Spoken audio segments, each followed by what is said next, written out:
Lunge Matrix. The goal is to take our body through as many ranges of motion as we possibly can.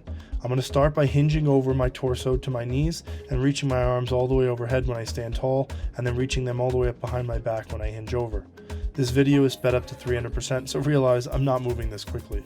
Next, we want to go into a lateral hip shift and side bend. I'm going to push my weight to one side, keeping my legs locked out, pushing one arm all the way overhead, trying to elongate the tissue of my lat and my QL.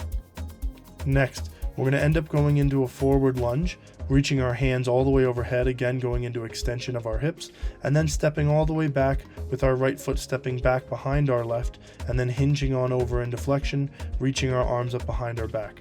This is exactly the same as the first movement pattern, except now we're adding a more dynamic approach by taking a forward step, pushing our hips forward, and then stepping all the way back, hinging over. Now we're going to move in the sagittal plane, doing a lateral lunge, and when we step back from our lateral lunge, we cross our legs and reach our arm all the way overhead. Again, you'll realize this is similar to the second movement pattern we did, except now we're just doing a lateral lunge, adding into the movement pattern and complexity. Again, the goal is to take our body through the largest range of motion we can, warming up as many joints through as many ranges of motion as we can within one warm-up. Now, moving to the transverse plane, we're going to add some rotation to our movement patterns.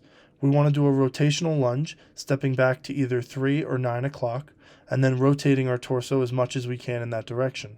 When we return all the way back, we're going to try to think of crossing our top leg over and making a T to the foot that's stationary. I know this is a lot to digest, but this is the best warm-up you can perform.